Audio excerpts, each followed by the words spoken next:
요한복음 21장 말씀 보시겠습니다.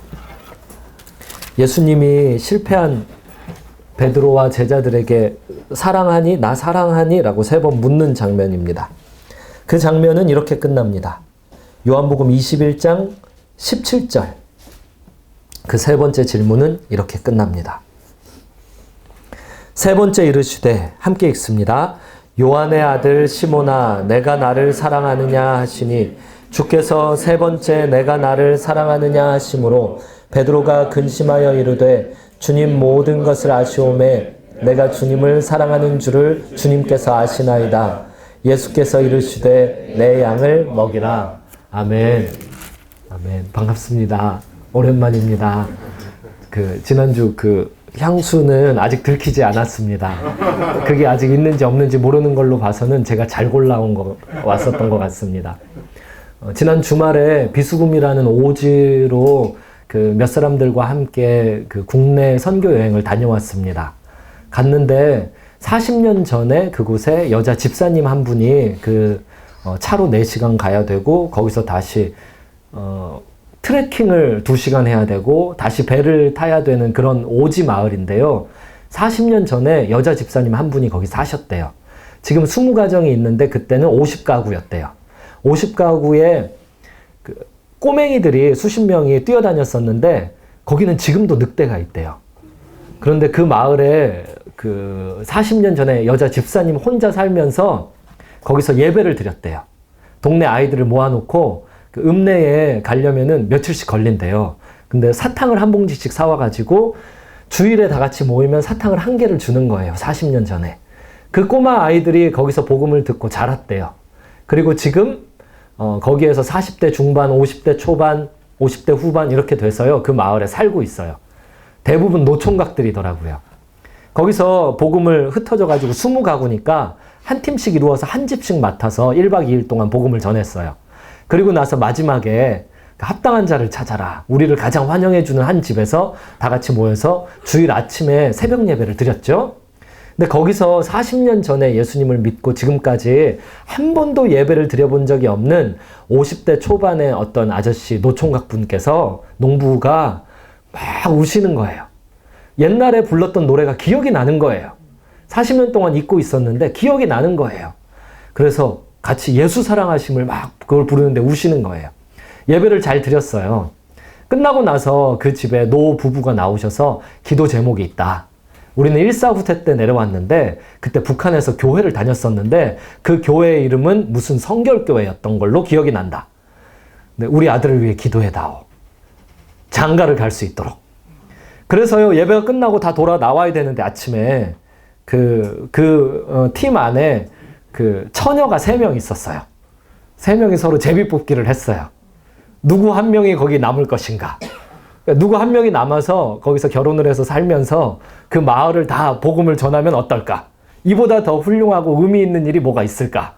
그러면서 서로 제비뽑기를 해서 한 명이 당첨이 됐어요. 그런데 그게 장난이었어요. 장난. 그러니까 진짜가 아니었어요. 의미가 있는 장난이었어요. 이 스토리를 전해드리는 이유가 뭐냐면요. 내가 나에게 집중했을 때 내 인생이 지나치게 커 보여요. 하지만 우리가 하나님께 집중하게 되면요. 하나님이 지나치게 커 보이고 내가 없어져요. 그러면 인생이 별거 아닌 것처럼 보여져요.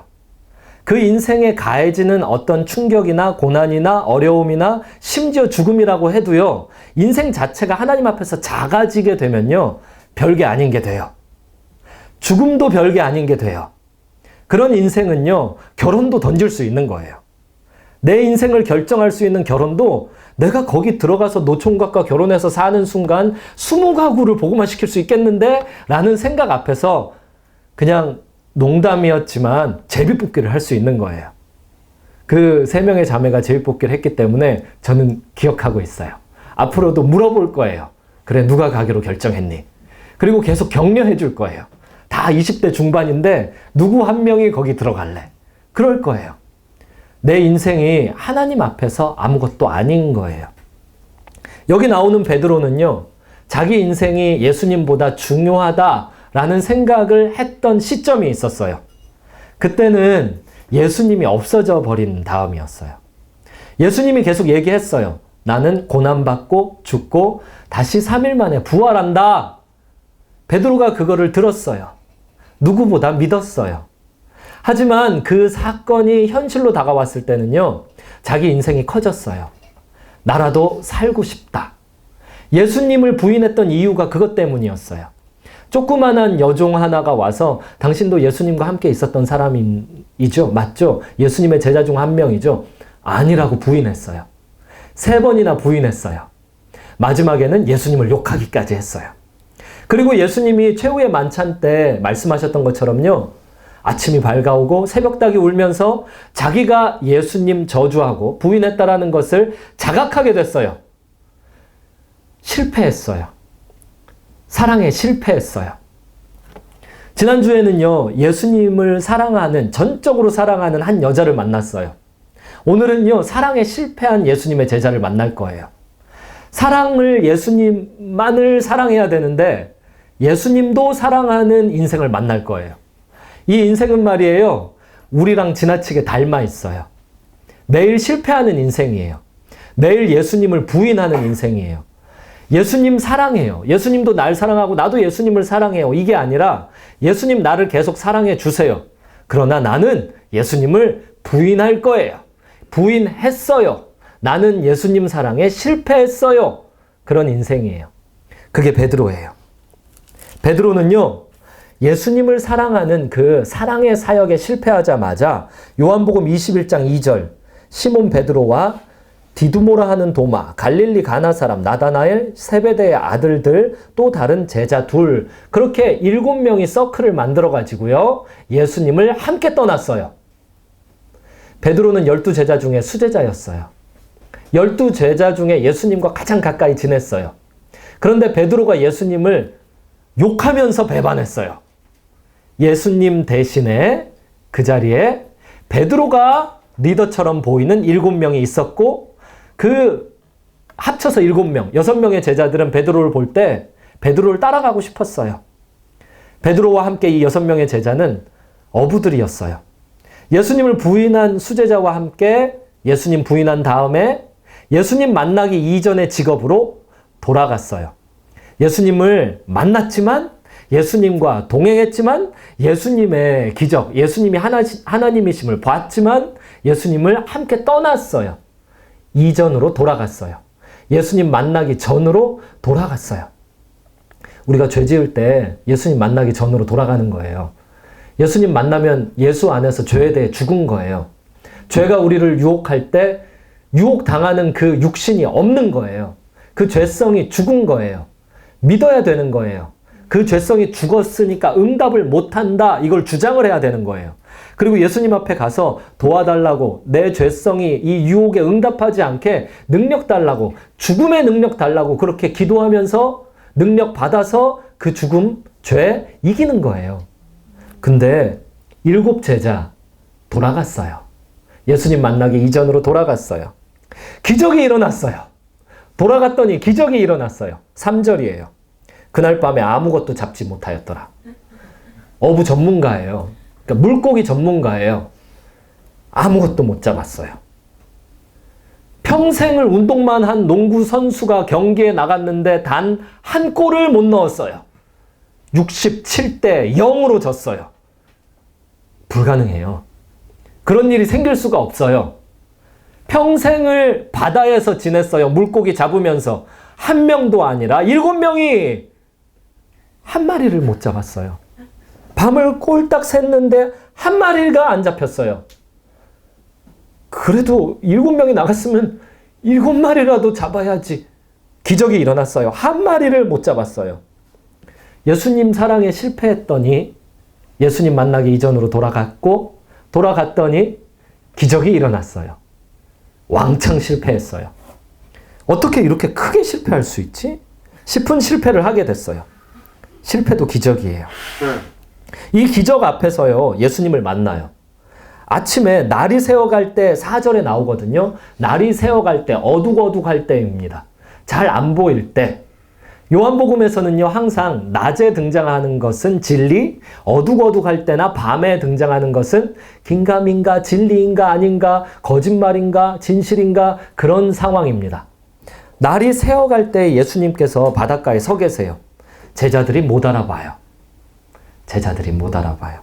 예전에도 그런 적이 있었죠? 오병이어 사건 직후에 예수님이 무리를 걸어오실 때 못 알아봤죠? 그때도 새벽이었어요. 못 알아봤던 이유는 유령인가 하여라는 전제 때문에 그래요.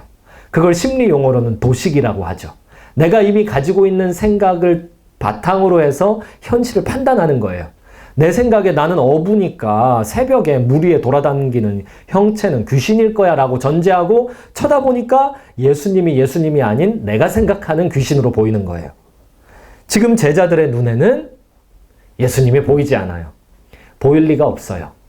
예수님은 이미 경험 속에서 지워졌기 때문이에요. 부활? 들었죠. 믿어지지 않아요. 예전으로 돌아왔어요. 알아보지 못하는 상황에 두 번째 기적이 일어납니다.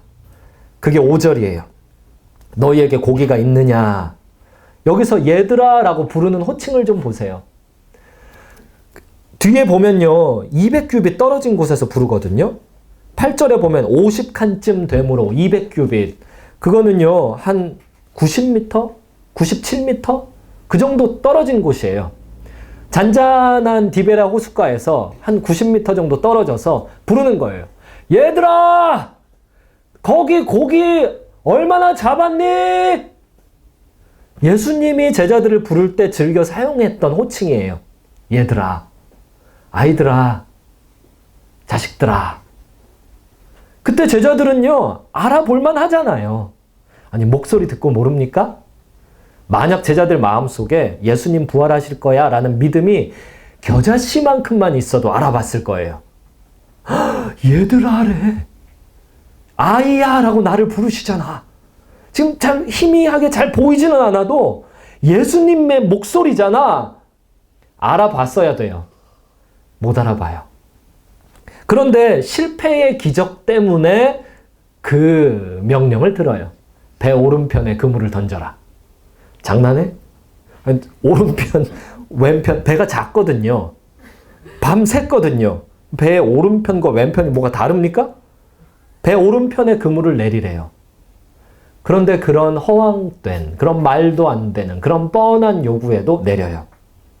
교회에서 설교 시간에 목사님들이 꼭 요구하는 거 있어요. 믿으시면 아멘 하시기 바랍니다. 안 믿는데? 믿고 있다고! 그리고 주일학교 가면은 질문이 너무 뻔해요. 답이 뻔한 질문만 해대요. 그래서 너희들 이거 믿을래? 안 믿을래?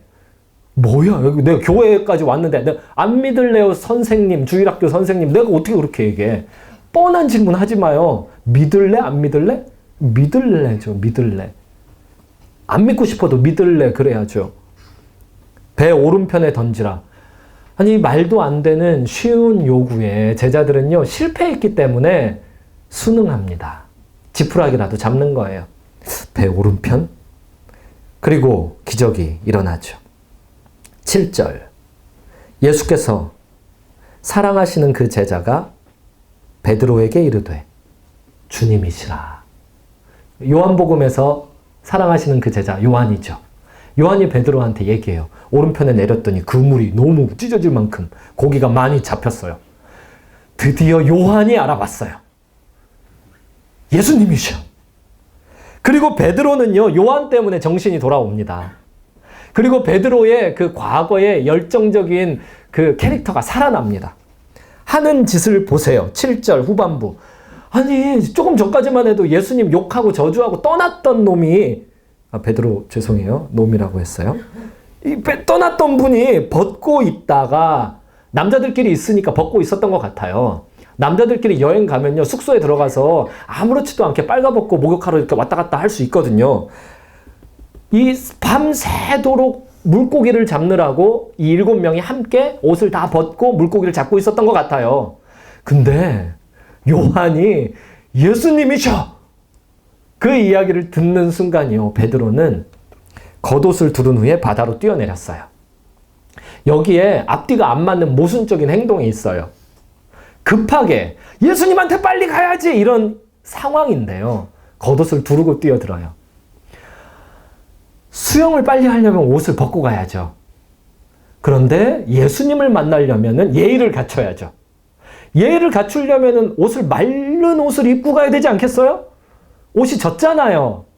그럼 빨가벗고 이렇게 머리 위에 옷을 이고 평형으로 해서 가면 되잖아요. 바다가 잔잔하거든요. 근데 겉옷을 둘러요. 예수님이면 빨리 가서 맞아야지 하면서 겉옷을 둘러요. 베드로는요, 예수님을 완전히 떠났던 게 아니에요. 조금 어중간하게 떠났던 거예요. 최근에 웨이처치에 예수님을 믿고 돌아왔다가 한번 떠났다가 2년간 방황하다가 또 돌아왔었던 그런 지체가 있어요. 근데 또 떠났어요. 또 떠났어요. 제 10손가락 중에 가장 아픈 손가락이 또 떠났어요. 연락이 안 돼요. 어디 가서 뭘 하고 있는지, 어디 가서 취해 있는지 너무 걱정돼요. 그런데 기도가 되는 기도 제목은요, 완전히 떠난 게 아니라는 거예요. 돌아온다라는 말이에요. 내가 아무리 내 신앙이 아무리 안 좋아도 말이에요. 나 예수님 안 사랑해요. 이런 사람 없어요. 내가 아무리 신앙이 안 좋아도 말이에요. 내가 아무리 죄를 많이 짓고 살아도 말이에요. 나는 예수님 아예 안 믿어요. 이런 사람 없어요. 대부분 미안해하면서 살죠. 대부분 예수님 부인했다고 죄송해하면서 살죠. 대부분 내가 더 기도해야 되는데, 더 말씀 잘 봐야 되는데, 내가 더 잘해야 되는데, 대부분 그러면서 살잖아요. 베드로가 그러면서 살았어요. 그러니까 예수님이시다 그 말만 듣고요, 이때다 하고 뛰어드는 거예요. 앞뒤가 안 맞는 행동을 하는 거예요.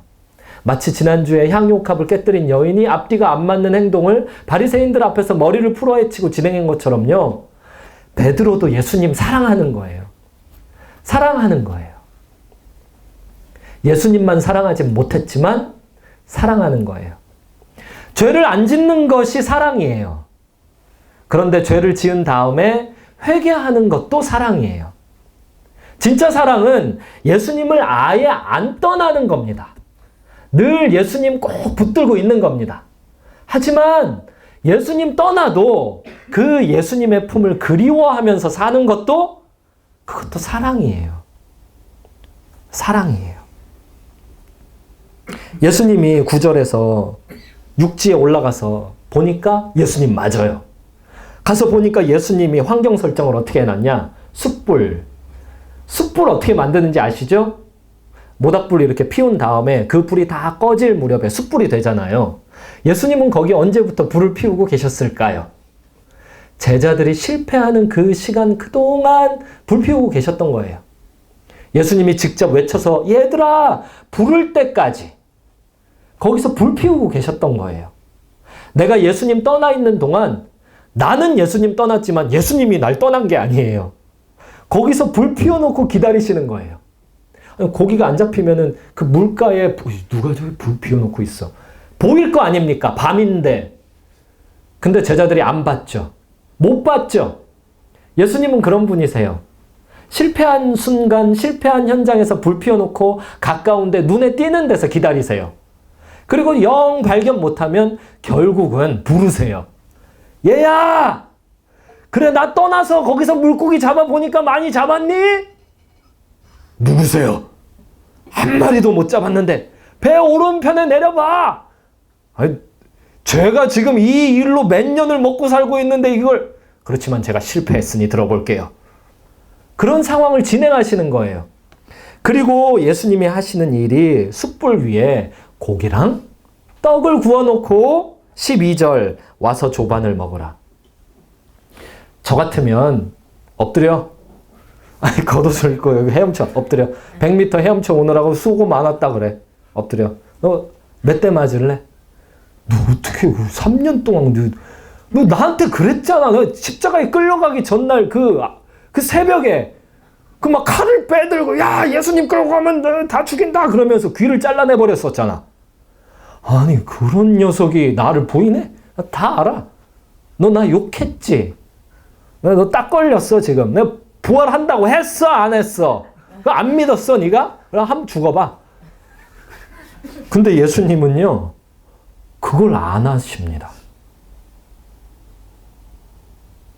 예수님의 육신적 혈통은 유대인.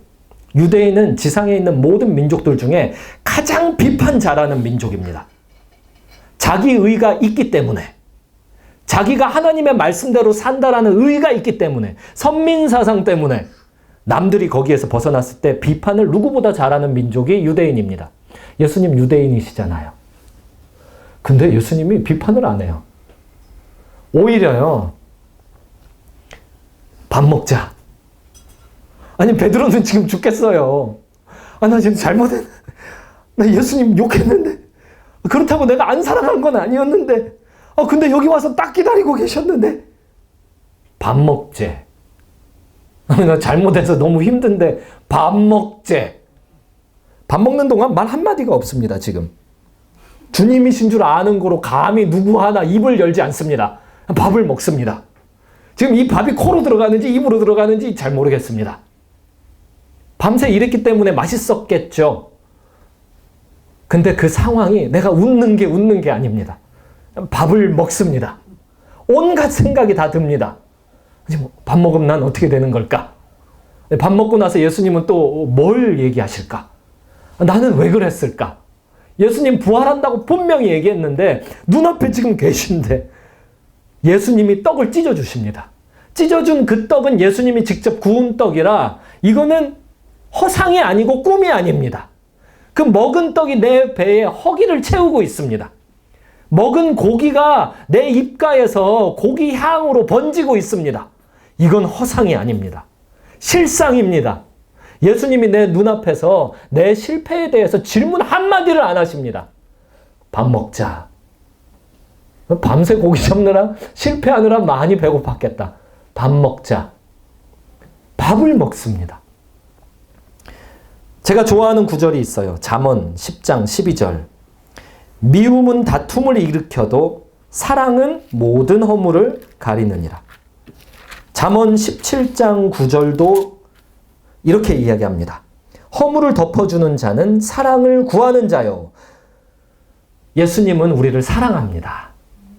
요한일서 4장 19절에서도 이야기합니다. 우리가 사랑함은 그가 먼저 사랑하였기 때문이라. 예수님이 날 사랑합니다. 예수님이 우리를 사랑하십니다. 내가 실패했다고 나를 덜 사랑한다든지, 내가 성공했다고 더 사랑하신다든지 그런 분이 아닙니다. 예수님의 사랑은 그것보다 큽니다. 그래서 예수님은 실패했을 때도 거기 계시고 성공했을 때도 거기 계십니다. 제 딸이 노래 대회를 나갔습니다. 걱정을 많이 하더군요. 아빠 상 받고 싶은데 동요 대회. 은지초등학교에서 장려상까지 3위 안에 들어야 그 지역 예선에 나갈 수 있답니다. 3위 안에 들어야. 그래서 그 대회 날이 됐습니다. 제가 예진이한테 그래 네가 상 받을 거야 이렇게 말을 해줄 수가 없었습니다. 왜냐하면 제 딸은 그 상보다 큰 존재이기 때문입니다. 근데 제 딸은 자기 인생에서 그 순간만큼은 그 상이 전부인 거예요. 제 딸의 생각과 제 생각이 다릅니다. 제가 붙들고 기도해 줬습니다. 어떤 결과에든 만족하게 주님 역사해 주세요. 그리고 보내면서 얘기했습니다. 아빠가 너무너무 기대해. 그리고 그날 저녁에 집에 들어가면서 고민이 많았습니다. 붙었을까 떨어졌을까? 그러면서 두 가지를 준비했습니다. 붙었을 때의 사랑의 표현과 떨어졌을 때의 사랑의 표현. 집에 들어갔습니다. 그런데 붙었기 때문에 일부러 말을 안 하고 있었습니다. 그래서 거기에다가 사랑의 표현으로 편지를 써서 머리맡에 내놓고 다음날 아침에 또 나왔습니다. 하나님 우리를 사랑합니다. 내가 예수님 부인한다고 쉽게 걷어가시는 사랑 아닙니다. 회개의 길을 열어놓고 기다리는 사랑입니다. 그리고 나서 15절에서 묻습니다. 요한의 아들 시몬아, 내가 이 사람들보다, 거기에 6명의 어부들 있잖아요. 그 사람들보다 이제 나를 대신해서 너를 따르고 있는 나의 제자들, 그 제자들보다, 네가 이제 새로 결성한 서클보다 나를 더 사랑하느냐? 질문이 심오합니다. 필레오로 사랑하느냐라고 묻지 않고 아가페로 사랑하느냐, 나를 아가페로 사랑하느냐? 친구들하고 어부, 물고기 잡는 동료, 그게 필레오 사랑이거든요. 원피스에서, 만화 원피스에서 나의 동료가 되어줘. 그 말을 헬라어로 한다면 필레오로 날 사랑해줘. 나도 널 필레오로 사랑할게. 그겁니다. 동료의 사랑. 물고기 잡는 서클 동료들한테요. 그 사람들 사이에 서 있는 베드로한테요. 필레오들 사이에서 너는 나를 아가페로 사랑하느냐? 베드로가 고민에 빠집니다. 아니, 나는 예수님을 필레오로 대했는데, 이득이 있으면 취하고 없으면 버렸는데, 예수님 때문에 내가 어깨가 올라갔을 때는, 무리를 걸었을 때는, 죽은 자가 일어나고 귀신이 쫓겨날 때는 예수님을 사랑했었는데, 근데 예수님이 십자가에 못 박히니까 나 죽을까봐 도망쳤는데, 이건 필레오인데, 예, 주님이 아십니다. 저는 주님을 필레오로 사랑하는 줄 주님이 아십니다. 그리고 또 밥 먹습니다. 예수님이 밥 먹다 한 번 더 질문합니다. 네가 나를 필레오로, 아니 아가페로 사랑하느냐? 베드로 고민에 빠집니다. 아니요. 주님 아시잖아요. 내가 주님 부인하고 주님 떠나는 거, 죄 짓는 거 알잖아요. 어제 지었던 죄 오늘 짓고, 오늘 지은 죄 내일 또 지으면서 살아갈 거 뻔히 아시잖아요. 달면 삼키고 쓰면 뱉는 거 아시잖아요. 나 필레오인 거 아시잖아요. 내가 주님을 사랑하는지 필레오인지 아시잖아요. 또 밥 먹어요. 예수님이 세 번째 질문합니다. 그래, 네가 나를 필레오로 사랑하느냐? 베드로는요, 차라리 앞에 질문이 쉬웠어요. 아가페로 사랑해? 훨씬 쉬웠어요. 아니, 안 사랑해요. 그게 쉬웠다고요. 근데 마지막 질문은 힘들었어요. 마음에 근심이 많이 됐어요. 이번에는 내 대답처럼, 그래, 네가 나를 덜 사랑하냐? 필레오로 사랑하냐? 그거 맞니? 그러셨거든요. 네가 맨날 그렇게 밥 먹듯 죄 짓니? 네가 맨날 그렇게 나랑 같이 최후의 만찬 자리에서 있었던 것처럼 살지 않고 먹지 않고 마시지 않고 네 마음대로 먹고 마시면서 나를 떠나면서 사는 그따위 사랑으로 사랑하니? 라고 마지막에 물으셨거든요. 그래, 네가 날 필레오로 사랑하니? 베드로가 한참 대답을 못했을 겁니다. 근심했습니다. 그렇게 여기 써 있습니다. 아까 함께 읽었던 구절에 써 있습니다. 세 번째 질문을 그렇게 하셨기 때문에 근심했다고 써 있습니다. 어렵게 대답했습니다. 예, 제가 주님을 필레오로 사랑하는지 주님이 아십니다. 문제는 그 다음이에요. 18절. 앞으로 어떻게 될지 설명해 줍니다. 그리고요, 대답은 세 번 다 똑같습니다. 내 양을 먹여라. 그리고 19절 끝부분, 나를 따르라.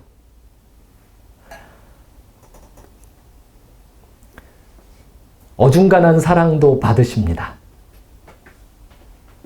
어중간한 사랑에도 일을 맡기십니다. 예수님은 우리를 전적으로 사랑합니다. 절대 사랑입니다. 그 앞에 향유값 깨뜨려서 절대적인, 전적인 사랑으로 동일하게 응답했던 사람이 있는가 하면 그냥 이도 저도 아니게 대충 예수님 사랑하는 사람이 있습니다. 그런데 하나님이 은혜를 주십니다. 떠난 사람에게도 은혜를 주십니다. 회개의 은혜를 주십니다. 회개하면서 자기 자신의 그 심정을 솔직하게 얘기하면 그만입니다. 내가 주님을 안 사랑하는 게 아니라 덜 사랑하고 있습니다. 주님, 그런데 성경에 보니까 그 사랑도 받아주십니다. 감사합니다. 나의 이 미흡한 사랑, 보잘것없는 사랑 받아주소서. 그게 오늘 우리의 기도 제목입니다. 사랑하면 순종합니다. 많이 사랑하면 많이 순종합니다. 조금 사랑하면 조금 순종합니다. 그런데 둘 다 의미가 있습니다. 조금 사랑한다고 자책할 필요 없습니다. 내가 죄를 남들보다 더 짓는다고 그렇다고 하나님 앞에 못 나갈 것도 없습니다. 하나님은 내가 생각하는 것보다 많이 사랑하는 분입니다. 우리는 성공해서 사랑받는 존재가 아니라 사랑하기로 결정받았기 때문에 사랑받는 존재입니다. 담대해야 됩니다. 하나님 앞에 사랑받을 만한 자격이 없는 그 상태로 나가야 됩니다. 그리고 작은 사랑에 응답하시는 하나님의 음성을 들어야 됩니다. 그래, 잘했다. 그 사랑 갖고 나와라. 잘했다. 1년에 새벽기도 한 번 나가는 그 사랑 갖고 나와라. 잘했다. 3년에 전도 1명 하는 그 사람 갖고 나와라. 그래, 잘했다. 1년 365일 중에 360일을 먹고 사는 문제로 고민하고 염려하며 살다가 단 5일을 염려 없이 나에게 너의 걱정을 맡기고 짐을 내 어깨에 지우는 그 믿음, 잘했다. 그거 갖고 나와라. 그러면서 이 시간에 예수님이 물가에 숯불 피워놓고 우리를 향해서 부르며 아침 먹자고 초청하십니다. 예수님과 함께 아침 먹으러 갑시다. 예수님과 함께 예수님의 말씀, 이 아침 먹으러 갑시다. 그리고 그 말씀의 현장에서 예수님 앞에 내 사랑 고백합시다. 내 사랑, 예수님이 요구한 거, 예수님이 주신 것보다 말할 수 없이 작아요. 적어요. 조그만해요. 보잘것없어요. 형편없어요. 버림받아 마땅한 사랑이에요. 그런데 그만큼이라도 사랑해요. 그러면서 담대하게 기도합시다. 기도하겠습니다.